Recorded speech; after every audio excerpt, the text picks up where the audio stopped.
여의도 정치구단 김재원이 말한다. 김프로의 정치학. 네, 여의도 최고의 전략가 정치구단 국민의힘 김재원 최고위원과 여의도 정치 구석구석을 들여다봅니다. 월간 김프로의 정치학 김재원 국민의힘 최고위원 나오셨습니다. 안녕하세요. 안녕하세요. 국민의힘 요새 부끄럽습니다. 원희룡 전 제주지사, 원희룡 후보와 이준석 당대표 간의 이 녹취록 저거 파문은 이건 정리된 걸로 봐야 됩니까? 어떻습니까? 두 분 다 이제 예. 더 이상 확전할 의사가 없는 것 같으니까 예. 충분히 정리가 되지 않을까 생각합니다. 이제 예. 사실은 녹취록자만 들어도 멀미 날 정도. 왜 이렇게 된 거예요? 근데 이 사건의 발단이 어떻게 보면 지금 만약에 그 녹취록이 저거라는 그 맥락이 들어간 그 녹취록이 이준석 당대표가 공개한 게 맞다면 윤석열 전 총장으로 보이지는 않던데요. 그걸로만 봤을 때는. 근데 이제 해석의 양면성이 있으니까 예. 해석의 차이가 서로 있을 수가 있죠. 예. 또 이제 전체적인 맥락을 두고 예. 보면 차이가 있을 수 있기 때문에 오히려 그냥 그 차이를 서로 인정하고 그냥 두는 것이 예. 좋지 않을까 생각을 합니다. 더 이상 이제 그렇죠. 이런 이야기 하지 말고. 예. 근데 어쨌든 그 녹취 문제가 제기된 것은 결국은 이제 그 경선을 관리하는 당대표의 공정성 문제를 지금 제기한 거거든요. 그 앞에 부분 계속. 원희룡 후보도 그걸 지금 계속 제기를 하고 있는 겁니까? 그렇죠. 그리고 그 앞 단계부터 이 녹취록 문제가 계속 제기된 것도 다른 녹취록 전체가 결국에는 이 공정성 문제로서 대선 주자들 경선을 관리해야 할 당 지도부가 과연 공정하게 후보를 대하고 있느냐, 더 나아가서 공정하게 경선을 관리해주고 있느냐에 대한 후보 나름대로의 불평, 불만 또는 더 나가서 문제 제기 이 과정에서 이제 녹취록 문제가 계속 불거진 거거든요. 예. 그러니까 이제 특정 주자들은 그 경선을 관리하고 있는 당 지도부 또는 경준위의 모든 처사에 대해서 반발을 하게 된 거죠. 지금 분위기가 어떤 겁니까? 이준석 당대표와 서병수 경준위원장 그리고 최고위원들 간의 그 최고위원회 안에서의 불협화음에 관련된 보도들도 나왔는데 이준석 당대표는 최고위원회 안에서 그러면 일대 다자의 구도로 싸우고 있는 겁니까? 아니면 고립돼 있는 건가요? 이제는 그렇지는 않고요. 그렇지는 않고요. 사실은 이제 그동안에 여러 가지 그 문제 제기 또 의문 또는 오해 이런 것이 어떻게 보면 한번 큰 소리를 내고 폭발을 하고는 다 이제 해결을 한 그런 상태라고 저는 생각을 합니다. 그래서 더 이상 이런 문제로 이제 다툴 필요 없이 빨리 이제 선거관리위원회를 출범시키고 선거관리위원회가 공정하게 경선을 관리할 수 있도록 맡기는 것이 가장 좋지 않을까. 그런 결론에 사실 도달했거든요. 그렇죠. 그리고 이제 사실 지금 여러 가지 논란이 결국에는 전부 대선 주자들을 좀 공정하게 관리를 해주고 더 나아가서 우리가 지금 대통령 선거에 이기려면 대선 주자들이 이겨줘야 되는 거잖아요. 그러면 대선 주자들 지지율도 올려주고 모두가 주인공이 될 수 있도록 당이 만들어줘야 되는데 지금은 이제 그런 노력을 굉장히 좀 하지 않고 도리어 대선 주자들이 숫자가 많아서 그런 면도 있겠지만 전혀 주인공으로 등장시키지 않고 경준위 또는 당대표 또는 당 지도부가 오히려 관리 대상으로만 계속 삼은 것 아닌가라는 반성을 좀 서로 해야죠. 우리가 이제 당헌 당규에도 보면 대선 후보로 당에 등록을 하면 당의 상임 고문으로 임명하도록 위촉하도록 했거든요. 그만큼 이제 대선 후보가 되면 대선 후보로 등록만 해도 당의 그 최고위 그 예우를 해서 도와주겠다는 그런 의미가 우리 당의 그 기본적인 교율인 이 당헌 당규에 나와 있는데 지금은 뭐 대선 후보 등록도 다 하지 않는 것이 예. 등록해봤자 오히려 관리 대상만 되고 어떤 행사에 불러서 안 오면 안 온다고 혼내고 이런 대상이 돼버렸거든요. 그러니까 나는 후보 등록도 하지 않았는데 왜 부르느냐 이런 상황이 돼버렸어요. 네, 그러니까 이제 우리가 과연 대선 후보를 주인공으로 예. 참 만들고 그분들을 본선 경쟁력을 높여주려고 하는 거냐. 말로는 뭐 본선 경쟁력을 높여주기 위해서 이런저런 일을 한다고는 하지만 사실은 그 반대의 그 상황이 돼버리는 거죠. 결과적으로 그 경선관리위원장이 누구가 되느냐에 따라서 또다시 어떤 싸움의 불씨가 될 가능성이 남아 있는 거 아닙니까?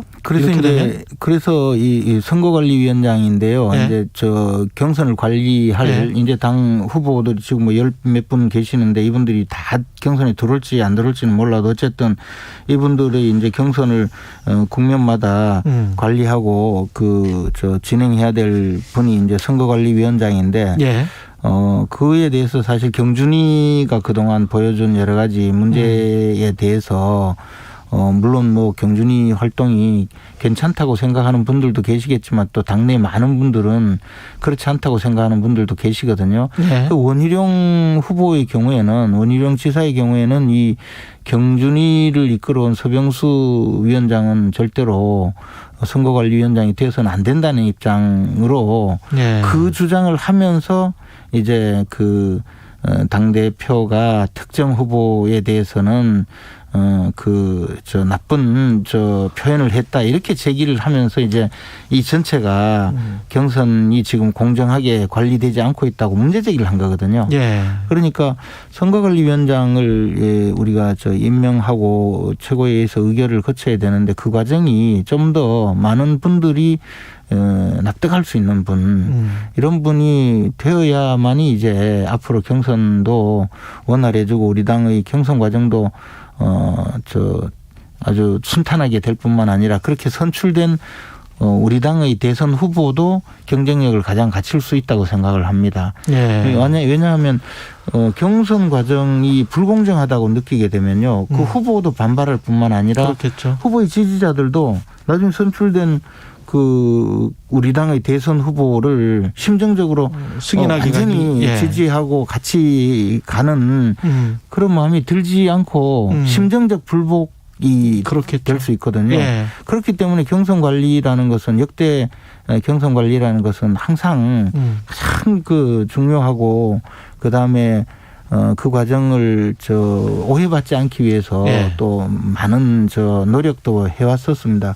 그런데 저는 우리 당의 대선을 여러 차례 예. 겪어보기도 하고 직접 캠프 소속으로 뛰어보기도 하고 했지만 예. 이 선거관리위원장을 누구를 임명하느냐에 대해서 이렇게 문제 제기가 많은 경우는 저는 진짜 처음 보거든요. 그만큼 이게 당내가 지금 공정성에 대해서 걱정을 하고 있다는 반증이죠. 그래서 이 공정하게 관리할 수 있는 선거관리위원장이 오셔야 된다라는 생각을 하고 있습니다. 공정이라는 그 개념 자체가 되게 추상적이기 때문에 결국 이제 사람인데요. 어떻게 뽑힙니까? 지금까지는 예. 과거에 보면 주로 이제 당 대표를 지내시고 예. 은퇴하신 원로 중에서 또는 그런 분들이 맡으셨죠. 어떤 경우에는 국회의장 지내신 분. 왜냐하면 이제 더 이상 정치적으로 예. 자신의 이익이 없는 분들.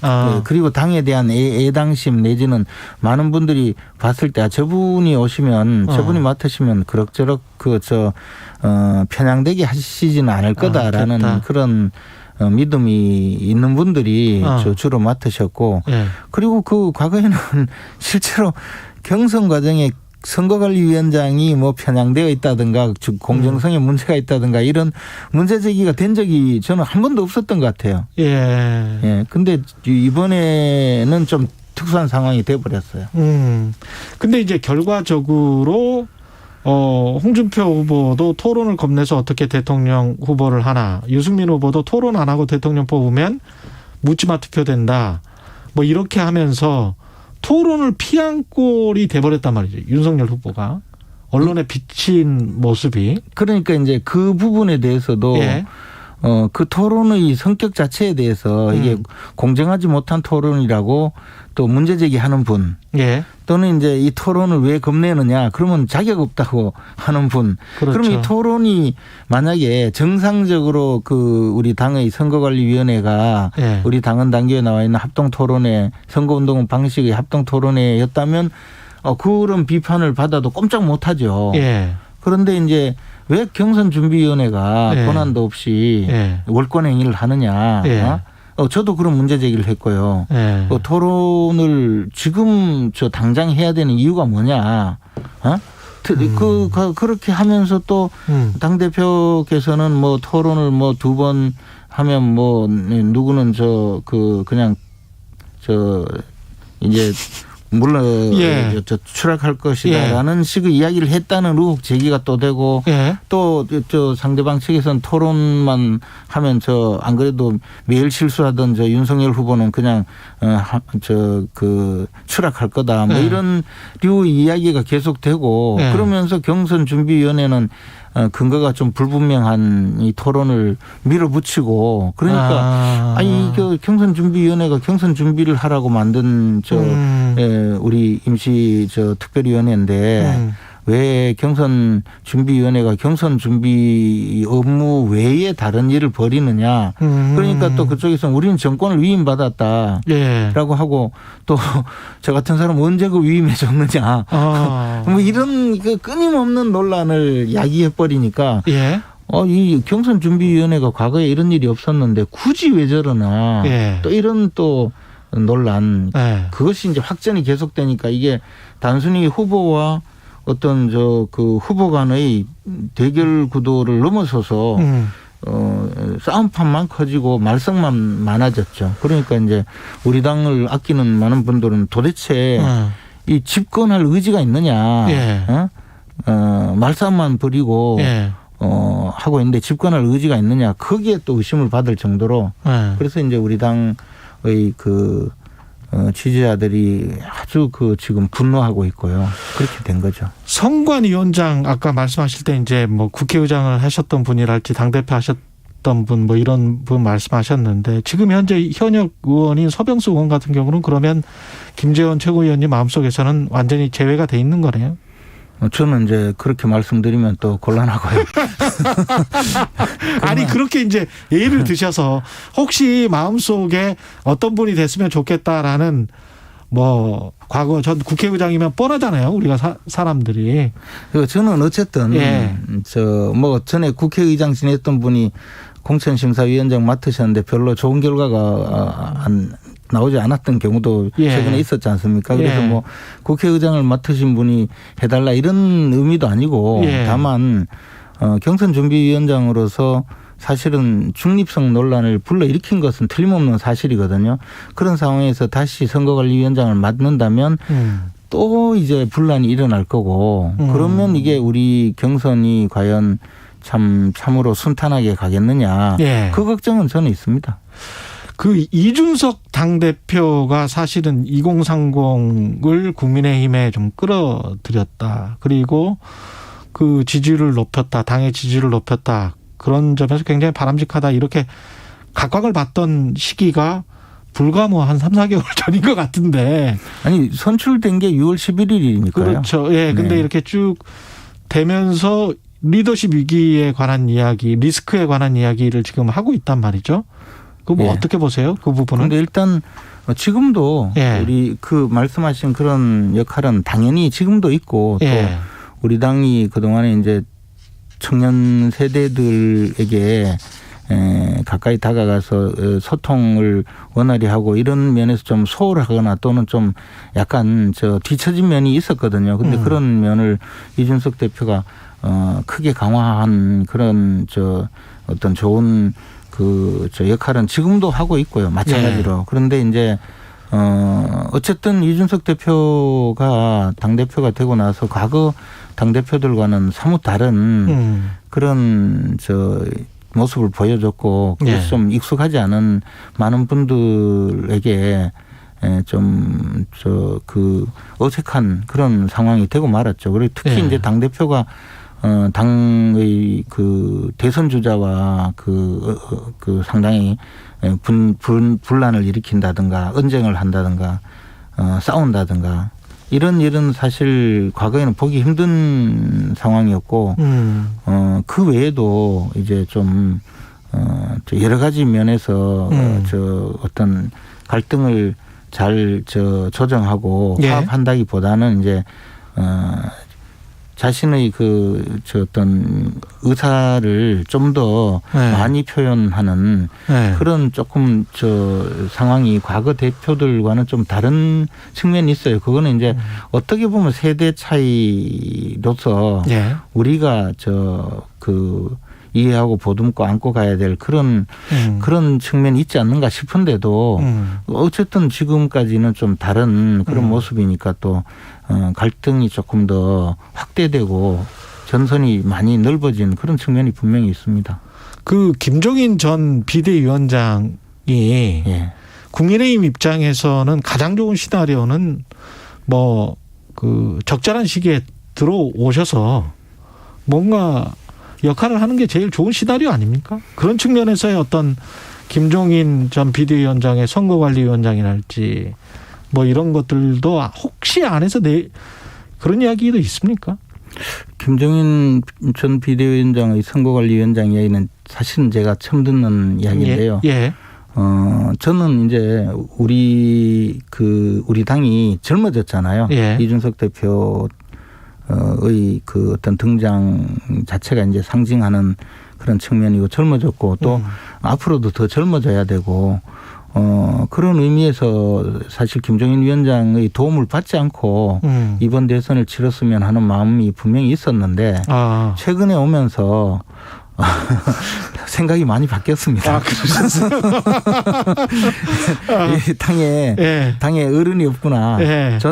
조정할 분이 없구나 하는 걸 제가 최근에 최고위에서 너무 많이 느껴서 이게 어떤 카리스마 있는 어른이 있어야 되겠다 그런 생각이 점점 드신다 이런 말씀이시네.